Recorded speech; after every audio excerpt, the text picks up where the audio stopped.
Noong simula ng Hulyo 2023, nahalal ako bilang isang leader ng distrito at naging pangunahing responsable sa gawain ng Ebanghelyo. Alam ko na bilang isang leader, nasa akin ang pamamahala at pagsubaybay sa gawain ng lahat ng kapatid na sakop ng aking responsibilidad. Gayunpaman, napakabagal ng pag-usad ko sa pagsubaybay at pagpapatupad ng gawain dahil nakagawian kong ipatupad ng paisa-isa ang mga bagay at hinihintay ko munang matapos ang mga kapatid bago ako magpatuloy sa kasunod. Ginawa ko ito para hindi sila matabunan o madismaya sa dami ng gawain. Nais kong maramdaman ng lahat na ako ay isang taong may malasakit na kayang umunawa at makisimpatya sa kanila, kaya napakaingat ko sa pamamahala at pagsubaybay sa gawain. Dahil natatakot akong sabihin ng mga kapatid na ako ay napaka-istrikto at walang malasakit at hindi isang mabuting leader. Minsan, habang sinusubaybayan ko ang gawain ng isang supervisor ng Ebanghelyo na nagngangalang Crisanta, noong simula ay binala kong subaybayan at suriin ang gawain ng bawat manggagawa ng Ebanghelyo na nasa ilalim ng kanyang responsibilidad at ang sitwasyon ng bawat potensyal na tatanggap ng Ebanghelyo. Pero katatapos lang niya ng isang pagtitipon. At naisip ko na katatapos lang ng kanyang pagtitipon. Kaya maaaring kailangan niya ng pahinga. Kung basta na lang akong didiretso at susubaybayan ang kanyang gawain, iisipin kaya niya na lubos akong walang pangunawa? Ayaw kong maramdaman niya na pinipressure ko siya sa paraan ng pagsubaybay ko sa kanya. Dahil maaaring nasuri na niya ang gawain ng mga manggagawa ng Ebanghelyo sa gitna ng pagtitipon, baka mas madali para sa kanya na sagutin ang mga tanong tungkol dito. Kaya hindi ko muna siya tatanungin tungkol sa iba pang bagay sa ngayon. Sa ganoong paraan, hindi siya magrereklamo na napakarami kong tanong sa kanya. At mararamdaman niya na isinasaalang-alang ko ang kanyang sitwasyon at na ako ay maunawain at may malasakit. Naniwala ako na dapat maunawaan ng isang mabuting leader ang kanyang mga kapatid at dapat niyang isaalang-alang ang kanilang mga damdamin. Kaya noong sandaling iyon, tinanong ko lang si Crisanta tungkol sa gawain at sa mga plano ng mga manggagawa ng Ebanghelyo at hindi ko na kinumusta ang mga potensyal na tatanggap ng Ebanghelyo. Kalaunan, nanggampanan niya ang kanyang tungkulin. Sinubaybayan lamang niya ang gawain ng mga manggagawa ng Ebanghelyo, pero hindi niya sinubaybayan ang pag-usad ng ibang gawain o ang kalagayan ng mga potensyal na tatanggap ng Ebanghelyo.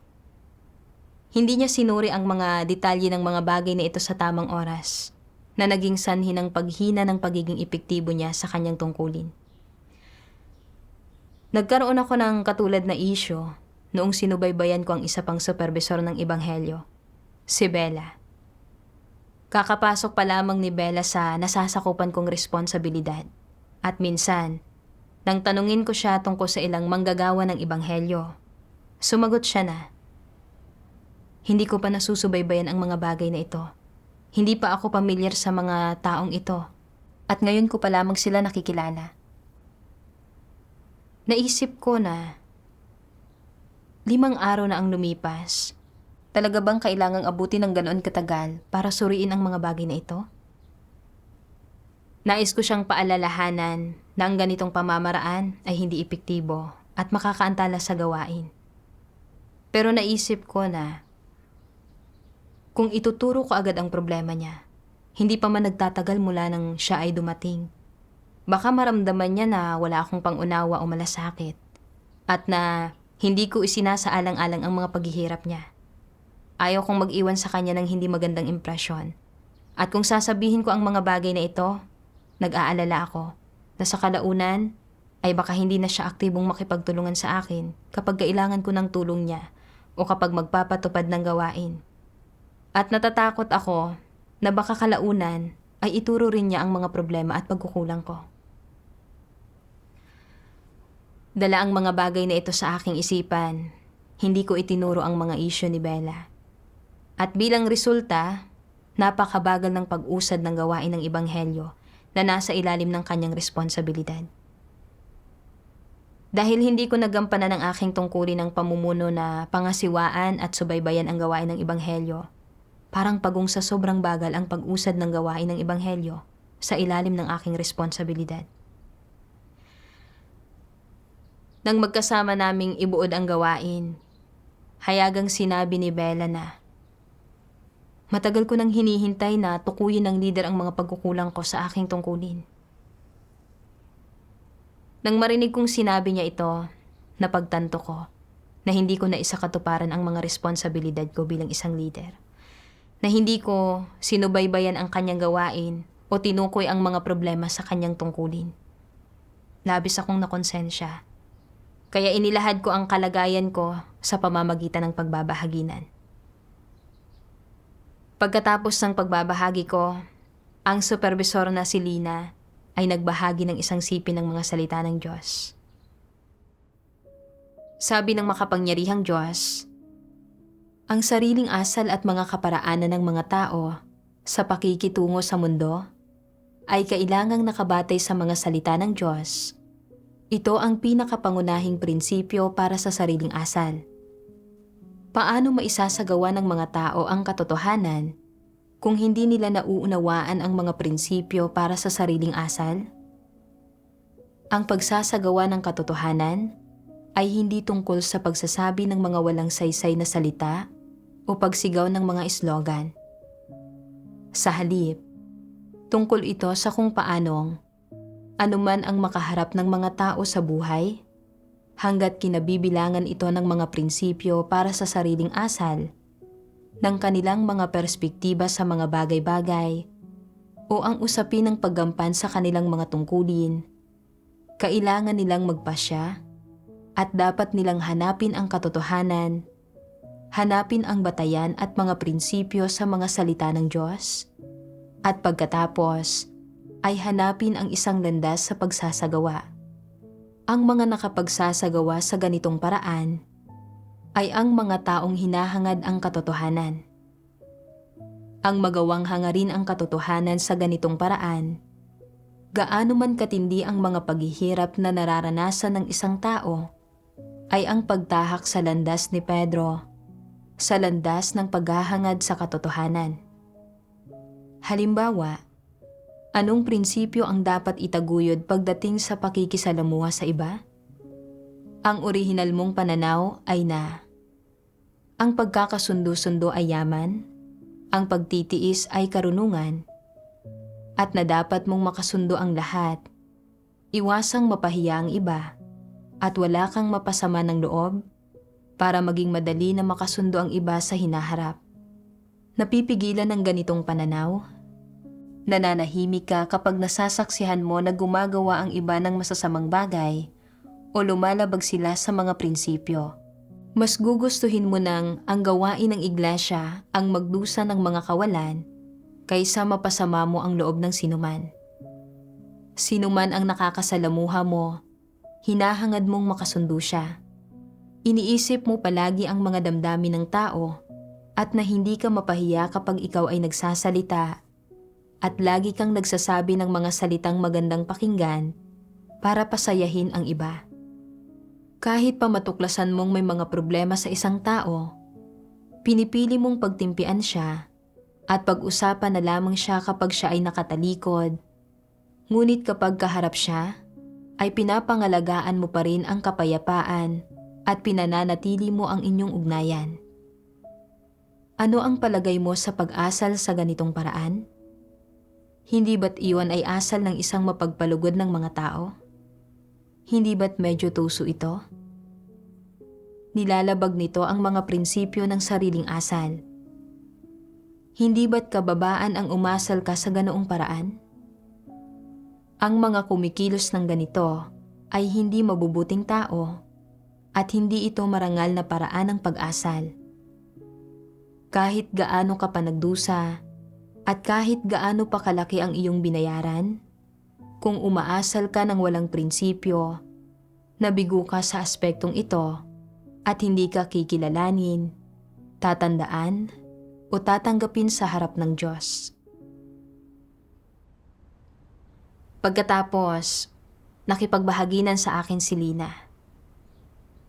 pinapabayaan mo ang pagsubaybay sa gawain para mapanatili mo ang iyong ugnayan sa iba. At bagamat napanatili mo ang mga ugnayang iyon, nagresulta naman ito sa pagkaantala sa gawain. Batay sa sinabi ni Bella, umaasa talaga siya na susubaybayan mo ang gawain para magkaroon siya ng kaunting direksyon at isang landas sa kanyang mga tungkulin. Pero ginagawa mo ang mga bagay nang may pag-iisip ng isang mapagpalugod ng tao at sinusubukan mo lang na protektahan ang iyong imahe at panatilihin ang ugnayan sa pamamagitan ng hindi pagtukoy sa kanyang mga problema. Sa huli, hindi mo nagampanan ng maayos ang mga tungkulin mo. At dahil sa kawalan mo ng pagsubaybay at paggabay, nawala ng direksyon ang gawain ni Bella na direktang humantong sa hindi epektibong gawain ng Ebanghelyo. Kailangan mong pagnilayan ng seryoso ang iyong problema sa pagiging isang mapagpalugod ng tao. Matapos kong pakinggan ang sister, labis akong nahiya. Talagang mayroon akong mentalidad ng isang mapagpalugod ng tao sa pakikitungo ko sa iba.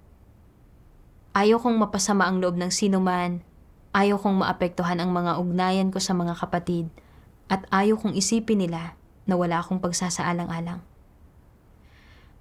Noong una, nais ko talagang subaybayan ang maraming gawain kasama si Crisanta. Pero natakot ako na kung labis kong susubaybayan at sisiyasatin ang mga bagay, baka isipin niya na wala akong pangunawa, kaya pinili ko na lang na subaybayan at kumustahin ang mas madadaling gampanin para sa kanya. At hindi ko na sinubaybayan o kinumusta ang mas mahihirap na gampanin na magiging pisikal na pasanin niya. Naisip ko na sa ganitong paraan, hindi siya magrereklamo o magkakaroon ng masamang opinyon sa akin. Dahil dito, hindi naging epektibo ang gawain ng Ebanghelyo na nasa ilalim ng kanyang responsibilidad. Sinubaybayan ko ang gawain ni Bella sa parehong paraan. Nakita ko na mababa ang kahusayan niya sa kanyang mga tungkulin at nakakaantala ito sa gawain. Pero ayaw ko itong ituro dahil sa takot na mapasama ang loob niya. Ang ginawa at ikinilos ko ay ang siyang isiniwalat ng Diyos nang sabihin niya na dapat mong makasundo ang lahat. Iwasang mapahiya ang iba at wala kang mapasama ng loob. Inakala ko noon na maayos ang ginagawa ko sa pagkilos ng ganito at na iniiwasan ko ang hidwaan sa aking mga kapatid. Inakala ko na palagi kong isinasaalang-alang ang mga damdamin at paghihirap ng iba at na isa akong mabuting tao, pero sinasabi ng Diyos na ito ay laban sa mga prinsipyo kung paano umasa lang isang tao. Ang paulit-ulit kong pagkonsinti sa aking mga sister ay humantong sa mabagal na pag-usad sa gawain ng Ebanghelyo at nakapinsala na ito sa gawain ng iglesia.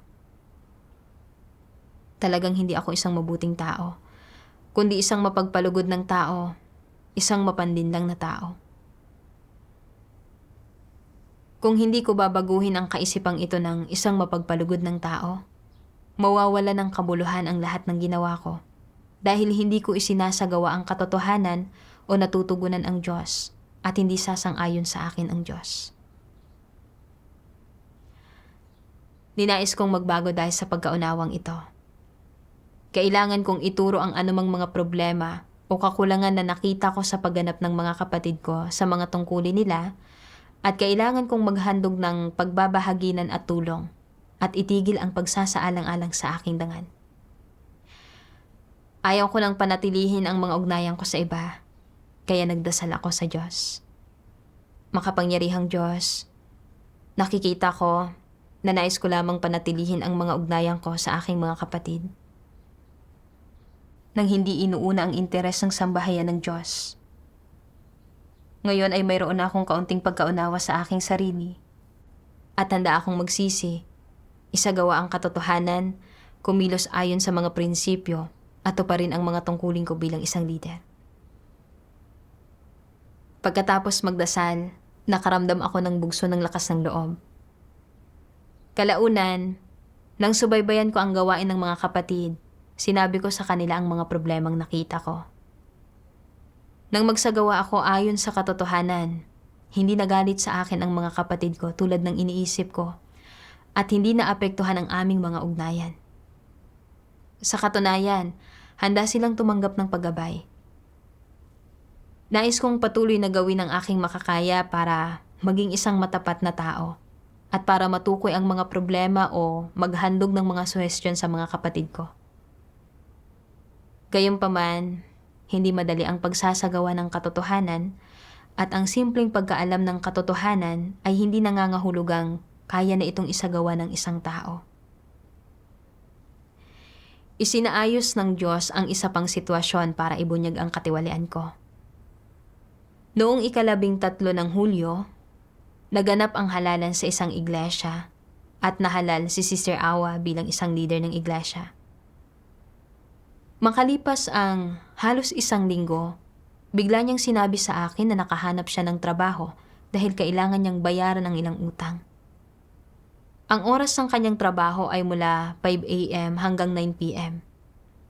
Labis akong nagulat dahil ilang araw pa lamang mula nang siya ay maging leader, pero nakahanap na siya ng trabaho at nagtatrabaho pa ng napakahabang oras. Wala na siyang natitirang oras para gampanan ang mga tungkulin niya. Nakipagbahaginan ako sa kanya, pero sinabi niya na kailangan ko talagang magtrabaho para mabayaran ko ang mga utang ko. Naisip ko na may mga paghihirap talaga ang sister na ito at hindi niya kayang gampanan ang kanyang mga tungkulin ng maayos. Kaya hindi na siya karapat-dapat na maging leader ng iglesia. Kailangan kong iulat ito sa supervisor para matalakay ang pagtatalaga sa ibang tao ng kanyang tungkulin. Pero naisip ko na kung sasabihin ko ito at maitatalaga siya sa ibang tungkulin, baka bumaba ang respeto niya sa kanyang sarili at maaaring isipin niya na hindi ko nauunawaan ang mga paghihirap niya at hindi ko siya binibigyan ng pagkakataon at ilalayo niya ang sarili niya sa akin. Nais kong mapanatili ang ugnayan ko sa kanya kaya hindi ko sinabi sa supervisor ang tungkol sa kanyang sitwasyon. Inisip ko na hindi naman kalakihan ang utang niya at baka kung magtatrabaho siya ng 1 buwan, mababayaran na niya ang utang niya at magkakaroon na siya ng oras para gampanan ang kanyang mga tungkulin. Habang nasa oras siya ng trabaho, pwede ko siyang tulungan sa pagsubaybay ng ilang gawain. Pagkatapos niyon, buong araw nang nagtrabaho si Awa at hindi na siya gumawa ng anumang gawain ng iglesia na nakaantala sa maraming gawain. Makalipas ang 1 linggo, nakita ng supervisor na si Lina na hindi ginagampanan ni Awa ang mga tungkulin nito at tinanong niya ako tungkol sa sitwasyon nito. At noon ko lamang nasabi sa kanya ang tungkol sa gawain ni Awa. Nakipagbahagi na sa akin si Lina. Batay sa pag-uugali ni Awa, hindi na niya kayang gampanan ang mga tungkulin niya bilang isang leader. Ang pamumuno sa iglesia ay may kinalaman sa pag-usad ng kabuuang gawain ng iglesia. Ang isang mabuting leader ay kayang pasanin ang gawain ng iglesia at ang isang irresponsabling leader ay kayang ipahamak ang gawain ng iglesia. Ang totoo, nakita mo na rin ang sitwasyon sa iglesyang ito, kaya alam mo na hindi kayang gampanan ni Awa ang gawain ng pamumuno. Dapat mong agad na iulat at lutasin ang isyong ito kapag natuklasan mo ito, pero hindi ka kumilos. Hindi mo siya agad itinalaga sa ibang tungkulin, ni iniulat ang mga problema niya. Hinayaan mo lang na manatili siya kung saan siya naroroon. Ang mga ganitong kilos ay nakakaantala sa gawain ng iglesia. Pagkatapos kong makinig sa pagbabahagi ng sister, labis akong nalungkot. Nakita ko ang problema pero kumilos ako ayon sa sarili kong mga ideya sa halip na isagawa ang katotohanan. At hindi ko isinaalang-alang kung ito ay makakaantala sa gawain ng iglesia. Talagang naging hangal ako. Binasa sa akin ni Sister Lina ang ilang salita ng makapangyarihang Diyos. Sabi ng makapangyarihang Diyos, kapag nakikita ng ilang leader ng iglesia ang mga kapatid na pabasta-bastang gumagawa ng kanilang mga tungkulin, hindi nila sinasaway ang mga ito kahit na dapat. Kapag malinaw niyang nakikita na nagdurusa ang mga interes ng sambahayan ng Diyos, wala siyang pakialam dito o hindi siya nagtatanong at hindi niya pinapasama ang loob ng iba kahit kaunti. Sa katunayan, hindi talaga siya nagpapakita ng pagsasaalang-alang sa kahinaan ng mga tao. Sa halip, ang intensyon at layon niya ay ang makuha ang loob ng mga tao. Alam niya na basta't ginagawa ko ito at hindi ko pinapasama ang loob ng sinuman, iisipin nilang mabuti akong leader. Magkakaroon sila ng maganda at mataas na pagtingin sa akin. Sasang-ayunan nila ako at magugustuhan nila ako. Wala siyang pakialam kung gaano kalaking pinsala ang nagawa sa mga interes ng sambahayan ng Diyos o kung gaano kalaking mga kawalan ang naidulot sa buhay pagpasok ng mga hinirang ng Diyos o kung gaanong labis na nagambala ang buhay iglesia nila. Mahigpit siyang kumakapit sa kanyang satanikong pilosopiya at hindi nagpapasama ng loob ng sinuman. Walang anumang paninisi sa sarili sa puso niya. Kapag may nakita siyang isang taong nagdudulot ng mga pagkagambala at kaguluhan, sa pinakahigit ay maaari niya itong kausapin tungkol dito, paliliitin ang isyu, at pagkatapos ay hindi na niya ito pakikialaman. Hindi siya magbabahagi tungkol sa katotohanan o tutukuyin ang diwa ng problema sa taong iyon, lalong hindi niya hihimayin ang kalagayan niyon at hindi siya kailanman magbabahagi tungkol sa kung ano ang mga layunin ng Diyos. Hindi kailanman isinisiwalat o hinihimay ng mga huwad na lider ang mga pagkakamaling kadalasang ginagawa ng mga tao o ang mga tiwaling disposisyong madalas ibinubunyag ng mga ito. Wala siyang nilulutas na anumang totoong mga problema, kundi sa halip ay palagi niyang kinukonsinti ang mga maling gawi at pagpapakita ng katiwalian ng mga tao at gaano man kanegatibo o kahina ng mga tao, hindi niya ito siniseryoso. Nangangaral lang siya ng ilang salita at doktrina at nagsasabi ng ilang salita ng panghihikayat para harapin ang sitwasyon sa isang pabasta-bastang paraan. Sinusubukang panatilihin ang pagkakasundo. Dahil dito, hindi alam ng mga hinirang ng Diyos kung paano pagnilayan at kilalanin ang kanilang sarili. Walang solusyon sa anumang ibinubunyag nilang mga tiwaling disposisyon at namumuhay sila sa gitna ng mga salita at doktrina, kuro-kuro at imahinasyon nang walang anumang buhay pagpasok. Naniniwala pa sila sa kanilang puso na mas malawak pa nga ang pangunawa ng aming leader sa mga kahinaan namin kaysa sa Diyos. Masyadong maliit ang aming tayog upang makatugon sa mga hinihingi ng Diyos. Kailangan lang naming tuparin ang mga hinihingi ng aming leader. Sa pagpapasakop sa aming leader, nagpapasakop kami sa Diyos. Kung dumating ang araw na tanggalin ng ang itaas ang aming leader, magsasalita kami upang marinig, upang mapanatili ang aming leader at mapigilang tanggalin siya. Makikipagkasundo kami sa ang itaas at pipilitin silang sumang-ayon sa mga hinihingi namin. Ganito namin gagawin ang tama para sa aming leader. Kapag ang mga tao ay may ganoong mga saloobin sa kanilang puso, kapag nakapagtatag na sila ng ganoong relasyon sa leader nila at nagkaroon na ng ganitong uri ng pagdepende, pagkainggit at pagsamba sa puso nila para sa kanilang leader, magkakaroon sila ng higit pang pananalig sa leader na ito at palagi nilang gustong makinig sa mga salita ng leader sa halip na hanapin ang katotohanan sa mga salita ng Diyos. Ang gayong leader ay halos pumalit na sa puwang ng Diyos sa puso ng mga tao. Kung ang isang leader ay handang mapanatili ang ganoong relasyon sa mga taong hinirang ng Diyos, kung nakakaramdam siya ng kasiyahan dito sa puso niya at naniniwala siyang dapat lang siyang tratuhin ng ganito ng mga taong hinirang ng Diyos, kung gayon, ay walang ipinagkaiba ang leader na ito kay Pablo, nakatapak na siya sa landas ng isang antikristo. hindi gumagawa ng totoong gawain ang isang antikristo, hindi siya nagbabahagi tungkol sa katotohanan para lumutas ng mga problema, hindi niya ginagabayan ang mga tao sa pagkain at pag-inom ng mga salita ng Diyos at sa pagpasok sa katotohanang realidad. Gumagawa lang siya para sa katayuan, kasikatan at pakinabang. Ang mahalaga lang sa kanya ay ang tungkol sa pagtatatag ng kanyang sarili, pinoprotektahan ang puwang niya sa puso ng mga tao, at tinitiyak na sinasamba siya ng lahat, tinitingala siya, at sinusunod siya sa lahat ng oras.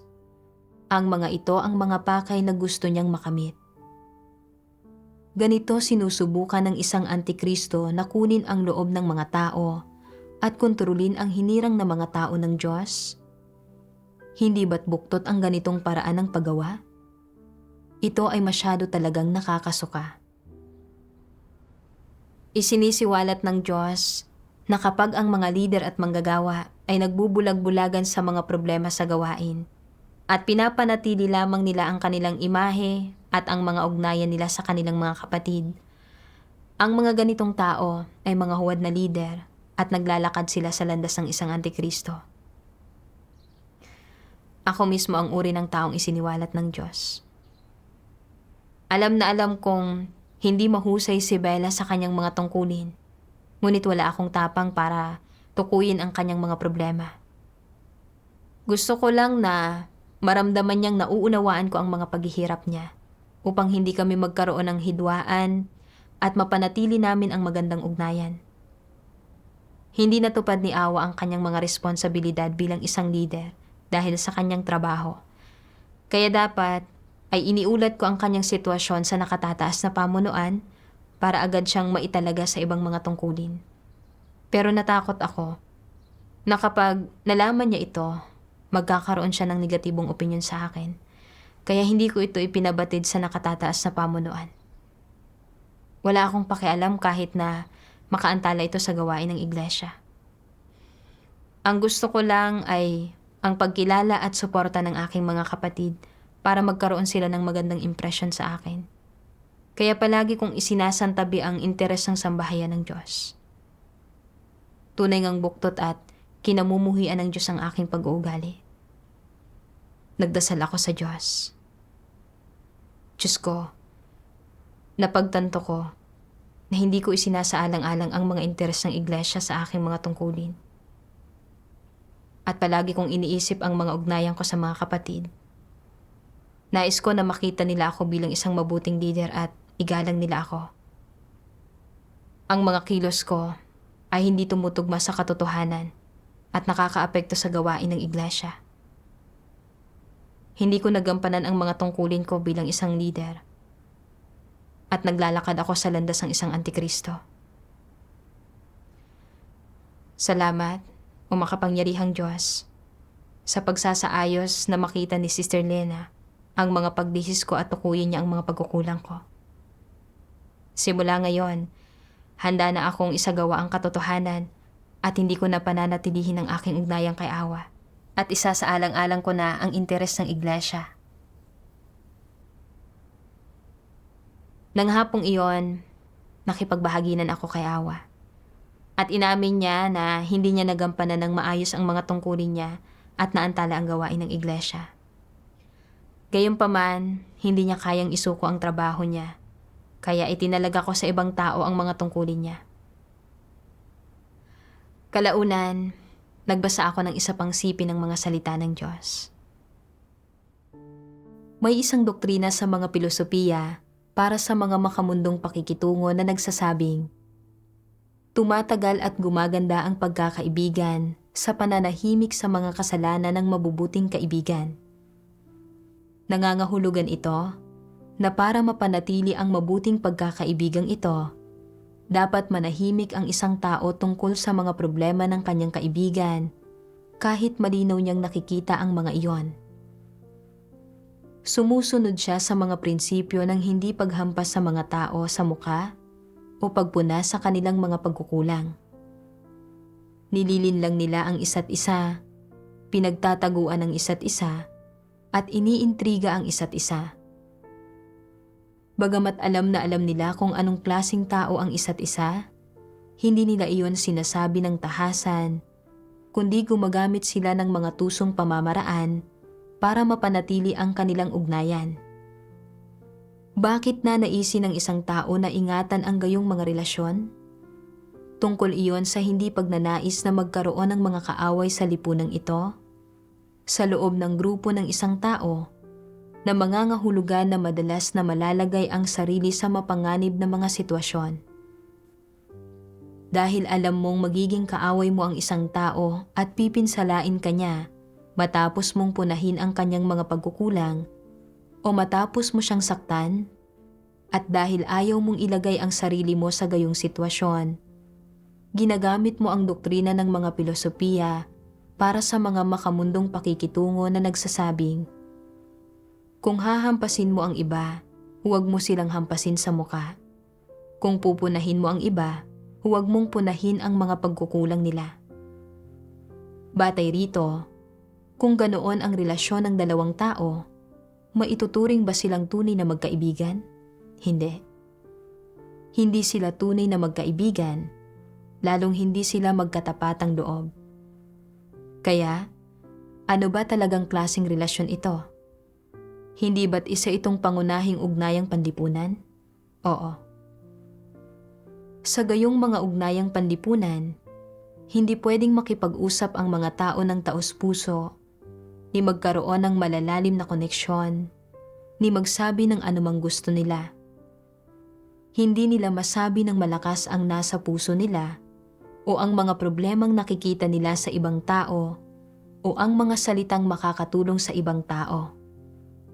Sa halip, pumipili sila ng magagandang bagay na sasabihin para patuloy silang magustuhan ng iba.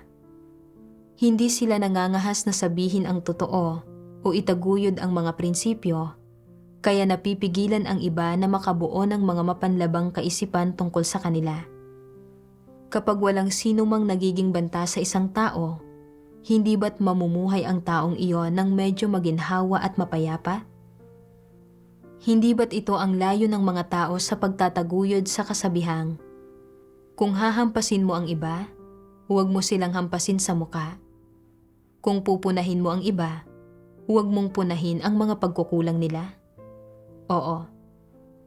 Malinaw na ito ay isang baluktot at mapanlinlang na paraan para manatiling buhay, na may elemento ng pagiging mapagbantay, na ang layon ay pangalagaan ang sarili. Sa pamumuhay ng ganito, ang mga tao ay walang mga katapatang loob, walang matatalik na kaibigan na mapagsasabihan nila ng kahit anong gusto nila. Sa pagitan ng mga tao, mayroon lang pagbabantay laban sa isa't isa, pagsasamantala sa isa't isa, at pagpapakanalaban sa isa't isa, kung saan ang bawat tao ay kinukuha ang kailangan nila mula sa ugnayan. Hindi ba't ganoon iyon?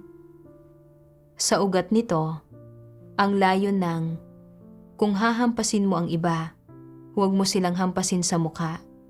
Kung pupunahin mo ang iba, huwag mong punahin ang mga pagkukulang nila, ay para hindi mapasama ang loob ng iba at hindi magkaroon ng mga kaaway, para protektahan ang sarili sa pamamagitan ng hindi pananakit sa sinuman. Isa itong diskarte at pamamaraan na ginagamit ng isang tao para hindi siya masaktan. Kung titingnan ang ilang aspektong ito ng diwa nito, marangal ba na igiit sa wastong asal ng mga tao na kung hahampasin mo ang iba, huwag mo silang hampasin sa muka. Kung pupunahin mo ang iba, huwag mong punahin ang mga pagkukulang nila? Positibo ba ito? Hindi. Kung gayon, ano ang itinuturo nito sa mga tao? Na kailangan ay hindi mo mapasama ang loob o masaktan ang sinuman? Kung hindi, sa huli ay ikaw ang masasaktan. At gayon din, na hindi ka dapat magtiwala kaninuman. Kung sasaktan mo ang sinuman sa iyong mabubuting kaibigan, unti-unting magbabago ang inyong pagkakaibigan. Mula sa pagiging mabuti at matalik mong kaibigan, ay magiging estranghero siya o isang kaaway. Anong mga problema ang malulutas ng pagtuturo sa mga tao na kumilos ng ganito? Kahit na sa pamamagitan ng pagkilos sa ganitong paraan, hindi ka nagkakaroon ng mga kaaway at nawawalan pa nga ng iilan, dahil ba dito ay hahangaan at sasang-ayunan ka ng mga tao at palagi kang ituturing na kaibigan? Ganap ba nitong nakakamit ang pamantayan para sa wastong asal? Sa pinakamainam, hindi na ito hihigit pa sa isa lamang pilosopiya para sa mga makamundong pakikitungo. Pagkatapos basahin ang mga salita ng Diyos, sa wakas ay naunawaan ko na tumatagal at gumaganda ang pagkakaibigan sa pananahimik sa mga kasalanan ng mabubuting kaibigan ay ang isa sa mga pilosopiya ni Satanas para sa mga makamundong pakikitungo.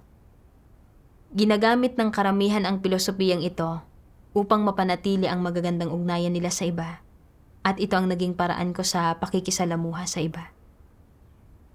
Upang makita ko bilang isang may malasakit at maalalahanin na kaibigan, naging napakaingat ko sa pakikisalamuha sa iba. At kahit na nakita ko ang mga problema ng iba, hindi ako nagsalita. Iniisip ko na hindi ako magkakaroon ng mga kaaway o makasasakit ng damdamin ng sinuman sa paggawa ng mga bagay sa ganitong paraan. Ang totoo, kung matutuklasan natin na may mga problema ang iba pero hindi natin ito itinuturo para sa mga sarili nating interes, at kung pinoprotektahan natin ang isa't isa sa pamamagitan ng hindi pagsasabi ng katotohanan at hindi tayo kumikilos bilang matatapat na tao, hindi ito maituturing na tunay na pagkakaibigan. Ang paggamit ng satanikong pilosopiyang ito para mapanatili ang mga ugnayan sa iba ay humahantong lamang sa pagiging mapagbantay sa isa't isa. Ito ay walang iba kundi mapandinlang at taksil na pag-uugali. Napagtanto ko na hindi ko itinuring sina Crisanta, Bella at Awa bilang mga kapatid ko sa iglesia, at wala akong ginawa para matulungan silang kilalanin ang kanilang mga problema. Hinangad ko lang ang kanilang pagsang-ayon at ayaw kong magkaroon sila ng negatibong opinion sa akin. Para protektahan ang aking interes, kahit na nakita kong hindi nila nagampanan ng maayos ang mga tungkulin nila at naantala ang gawain, hindi ko ito itinuro o hindi ako nakipagbahaginan para ito ay malutas. Wala akong tunay na pagmamahal sa mga kapatid ko. Palagi kong inakala na basta't hindi ko pupunahin ang mga problema nila, makakapagpatuloy kaming magtulungan at maaari pa kaming magkaroon ng magandang ugnayan. Ngunit ang totoo, ang pagkapit sa pilosopiyang tumatagal at gumaganda ang pagkakaibigan sa pananahimik sa mga kasalanan ng mabubuting kaibigan, para sa mga makamundong pakikitungo ay hindi nagbubunga ng magagandang resulta. Hindi lang ako nakaantala sa gawain ng iglesia, kundi nabigo rin akong lutasin ang kanilang mga isyo at hindi ko sila natulungang gampanan ng maayos ang kanilang mga tungkulin. Pagkatapos, naunawaan ko na bilang isang leader, kailangan kong ituro ang mga problema ng mga kapatid sa kanilang mga tungkulin at gabayan sila na makilala ang kanilang mga sarili at itama ang kanilang mga pagkakamali. Ito ang dapat gawin ng mga tunay na kapatid. Kalaunan, nakita ko na binanggit sa pagbabahagi ng Diyos ang mga responsibilidad ng mga lider at manggagawa. Una, akayin ang mga tao na kumain at uminom ng mga salita ng Diyos at unawain ang mga ito at pumasok sa realidad ng mga salita ng Diyos. Pangalawa, maging pamilyar sa mga kalagayan ng bawat uri ng tao at lutasin ang iba't ibang paghihirap na may kaugnayan sa buhay pagpasok na nararanasan nila sa tunay nilang buhay. Pangatlo, ibahagi ang mga katotohanang prinsipyo na dapat maunawaan para magampanan ng maayos ang bawat tungkulin. Pang-apat, alamin palagi ang sitwasyon ng mga supervisor ng iba't ibang gawain at ng mga tauhan na responsable sa iba't ibang mahalagang trabaho at agad na iayos ang tungkulin nila o tanggalin sila kung kinakailangan para maiwasan o mabawasan ang mga kawalan na dulot ng paggamit sa mga taong hindi angkop at matiyak ang kahusayan at maayos na pag-usad ng gawain. Panglima, panatilihing mayroong napapanahong pagkaarok at pangunawa tungkol sa estado at pag-usad ng bawat item ng gawain at magawang agarang lutasin ang mga problema, itama ang mga paglihis at remedyohan ang mga kapintasan sa gawain nang sa gayon ay maayos itong makausad. Pagkatapos kong basahin ang mga salita ng Diyos, mas malinaw kong nakita na ang mga kilos ko ay hindi pasok sa pamantayan ng pamumuno na hinihingi ng Diyos dahil hindi ko natupad ang mga tungkulin at responsibilidad ko bilang isang leader. Ang pagiging isang leader ng iglesia ay nangangahulugan na dapat niyang akayin ang mga kapatid sa pagkain at pag-inom at pag-unawa sa mga salita ng Diyos na nagiging dahilan para maisagawa nila ang katotohanan at makamtan nila ang buhay pagpasok. Bilang isang leader, isa sa mga responsibilidad ko ay ang mga siwa sa lahat ng aspekto ng gawain ng iglesia, mula sa kalagayan ng mga tauhan hanggang sa pag-usad ng gawain. Kung mayroong nag-iisang aspekto ng gawain na umahad lang sa kabuuang gawain ng iglesia, kailangan itong malutas agad. Ito ay isang bagay na hindi ko nagagawa dati. Sa pagbabasa ng mga salita ng Diyos, naunawaan ko kung paano gampanan ng maayos ang mga tungkulin ko bilang isang leader. Isang araw noong Pebrero 2024, iniulat sa akin ni Brother Ervin na si Sister Stacy na isang leader ng iglesia ay nagsasalita ng walang karunungan habang nangangaral ng ebanghelyo. Halimbawa, isiniwalat ni Sister Stacy ang relihiyon, mga pastor, at mga elder sa sandaling nakipag-ugnayan siya sa mga potensyal na tatanggap ng ebanghelyo, na naging dahilan para ang mga potensyal na tatanggap ng ebanghelyo ay magkaroon ng mga kuro-kuro at ayaw nang magpatuloy sa pagdalo sa mga pagtitipon. Napansin ko rin na nagsasalita si Stacy ng walang karunungan at alam ko na kailangan kong makipagbahaginan sa kanya sa isyong ito. Pero naisip ko na totoo na napakadirekta ni Stacy, pero matagal na siyang nangangaral ng ebanghelyo. Tatanggapin kaya niya ang aking patnubay? Kung hindi niya ito tatanggapin, magkakaroon ba siya ng negatibong opinyon sa akin? Pero naisip ko rin na kung hindi ko ituturo ang mga problema niya, hindi magbubunga ng magagandang resulta ang paggampan niya sa kanyang mga tungkulin. Kaya kailangan ko pa ring ituro ang mga isyu niya. Makalipas ang ilang araw, nangaral ako ng ebanghelyo kasama si Stacy. At sa bandang dulo, tahimik akong nagdasal. O makapangyarihang Diyos, pakiusap, bigyan mo ako ng tapang para tukuyin ang mga problema ni Stacy. Medyo natatakot ako na hindi niya tatanggapin ang sasabihin ko at magkakaroon siya ng masamang impression sa akin. Pero ayaw kong magapos ang tiwaling disposisyon ko, ni ayaw kong maapektuhan ang gawain ng ebanghelyo para lang mapanatili ang magagandang ugnayan ko sa iba. Diyos ko, pakiusap, bigyan mo ako ng tapang. Pagkatapos, binuod ko ang mga isyong naranasan namin sa gawain ng ebanghelyo at tinukoy ko ang ilang isyu ni Stacy. Sinabi ni Stacy na, "Salamat sa pagtukoy mo sa mga pagkukulang at problema ko. Malaking tulong ito sa akin." Pagkatapos niyon, unti-unti niyang isinagawa ang pagtatama sa mga isyong ito. Sa pamamagitan ng praktikal na pagdana sa mga sitwasyong ito na isinaayos ng Diyos, naunawaan ko na ang kasabihang tumatagal at gumaganda ang pagkakaibigan sa pananahimik sa mga kasalanan ng mabubuting kaibigan ay isang satanikong pilosopiya para sa mga makamundong pakikitungo na inililihis at ginagawang tiwali ang mga tao at na hindi talaga ito naaayon sa katotohanan.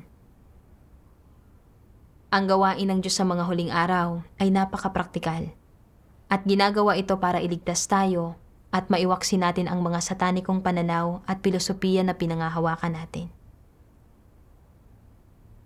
Kung hindi ko naranasan ang gawain ng makapangyarihang Diyos sa mga huling araw, namumuhay pa rin ako ayon sa satanikong pilosopiya na ito. At sinusubukan ko pa ring linlangin ang iba gamit ang mga huwad na pagpapakita ng hindi ko namamalayan. Ang patnubay ng mga salita ng Diyos ang nakapagpaunawa sa akin sa mga prinsipyong ito, kung paano dapat umasal ang isang tao.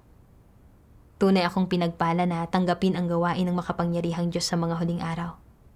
Dahil binigyan ako nito ng pagkakataong baguhin ang aking tiwaling disposisyon. Labis ako nagpapasalamat sa makapangyarihang Diyos.